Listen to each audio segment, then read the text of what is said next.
ఈ వీడియోలో మనం భగవద్గీత అధ్యాయము 13 శ్లోకం 24ను పరిశీలిద్దాం.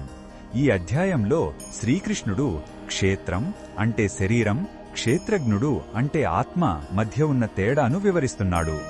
ఈ జ్ఞానం యొక్క ఫలాన్ని ఈ శ్లోకంలో స్పష్టంగా తెలియజేస్తున్నాడు. మొదటగా ఈ పవిత్ర శ్లోకాన్ని భక్తితో విందాం. య ఏవం వేత్తి పురుషం ప్రకృతిం చ గుణైః సహా సర్వథా వర్తమానోపి నస భూయోభిజాయతే.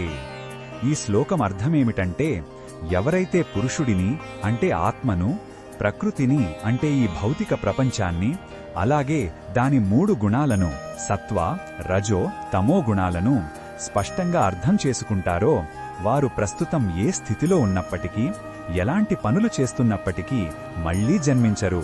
అంటే వారికి పునర్జన్మ ఉండదు. వారు మోక్షాన్ని పొందుతారు.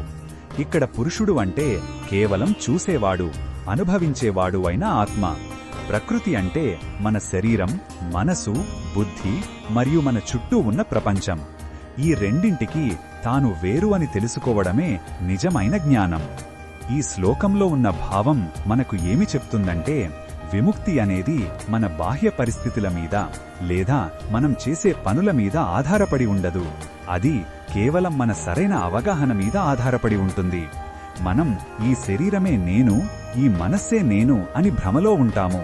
ఆ భ్రమను తొలగించుకుని నేను శాశ్వతమైన ఆత్మను, ప్రకృతికి అతీతమైన వాడిని అని గ్రహించినప్పుడు మనం కర్మ బంధాల నుండి విడిపడతాము. ఇది ఒక గొప్ప భరోసా. ఈ బోధనను మన దైనందిన జీవితంలో ఎలా ఉపయోగించుకోవచ్చంటే, మనకు కోపం, దుఃఖం లేదా ఆనందం కలిగినప్పుడు ఇవి నా నిజ స్వరూపం కాదు, ఇవి ప్రకృతి గుణాల వల్ల నా మనసులో కలుగుతున్న మార్పులు అని గుర్తు చేసుకోవాలి. నేను వీటన్నింటికీ కేవలం సాక్షిని అని భావించాలి. ఇలా చేయడం వల్ల మనం మన భావోద్వేగాలకు బానిసలం కాకుండా వాటిని గమనించే స్థితికి చేరుకుంటాము. ఇది మనకు గొప్ప మానసిక శాంతిని, స్థిరత్వాన్ని ఇస్తుంది. మరిన్ని భగవద్గీత శ్లోకాల అర్థాన్ని తెలుసుకోవాలంటే మా తదుపరి వీడియోలను తప్పకుండా చూడండి.